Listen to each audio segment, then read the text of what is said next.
Tonight I am making lasagna the laziest way possible, and I want it to be noodle forward. And I'm also doing this in tandem with Manny. He's making lasagna, and let me tell you, his is probably gonna be better than mine because his is gonna involve meat. Mine's not, because I didn't take any out. And I'm just using jarred sauce, and I'm not even going to cook my lasagna noodles. I'm doing it different and weird, and it's fine.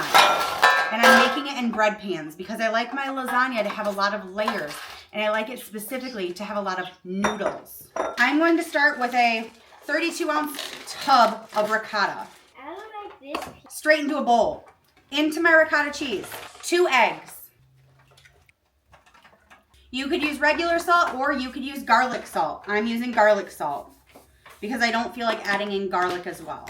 I will add in some buttery garlic and herb kinders because I have it and it sounds good. Usually I just add like garlic and parsley and some fresh cracked black pepper. Use what you like. I don't care. I'm not eating yours, I'm eating mine. And I'm not a fan of making lasagna, but I am a fan of consuming lasagna, especially when the lasagna has a lot of noodles.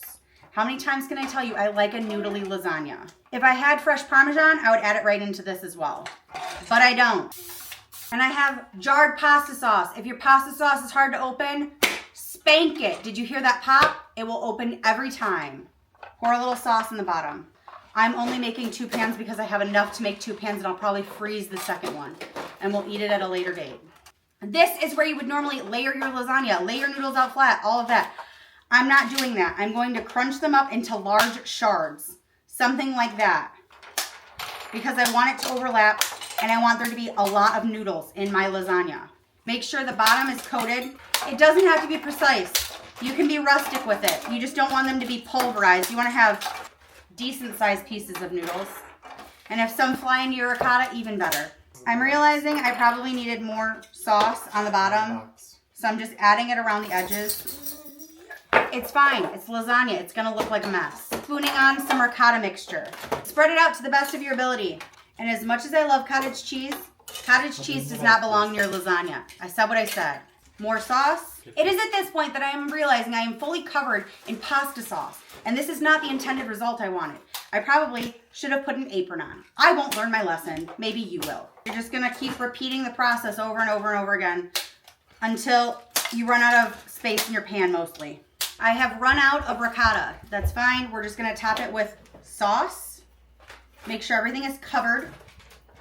And now we will generously top our lasagnas with mozzarella cheese. Freshly grated is better, but if you can't tell, this is a very lazy attempt at lasagna.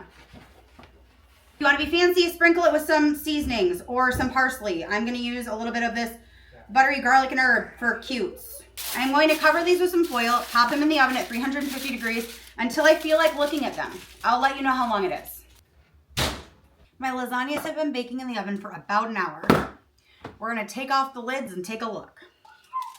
It smells so good. But I'm definitely going to put them back in for a little bit until the top is golden brown and bubbly because I like my lasagna to have a golden brown bubbly crust. It won't be much longer now and we'll be eating some lasagna.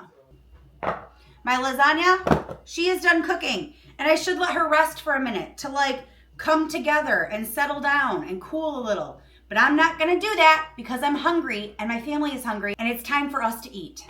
The first piece of lasagna is always super ugly. It's just the rules, and I anticipate every piece of this lasagna being ugly because every piece is an edge piece. I designed it that way. I like edge pieces. I like corner pieces. I don't like a middle piece to my lasagna. You can make your lasagna in whatever dish or apparatus you choose. That's why I did mine in a loaf pan. Sometimes we need to be reminded that we're the adult and we make the choices and we can choose to make lasagna in a loaf pan. That is some beautiful lasagna. And I know what you're thinking. Are the noodles even cooked? Because that's what I'm thinking. But you're probably also thinking, is it even good? Let's give it a taste. My brain just remembered there's no meat in this lasagna. I usually put ground beef and Italian sausage in my lasagna. I can't be trusted to remember to take out meat. It is so noodly. That is exactly what I want in a lasagna. This is so good. And I bet mine's actually better than Manny's. And I thought his was going to be better because his had meat. This does not need meat. This was really easy and low effort. I win this, I declare. But go watch his. Let us know who won. And Follow along for more aggressive tutorials. Oh, and of course it's good. I made it.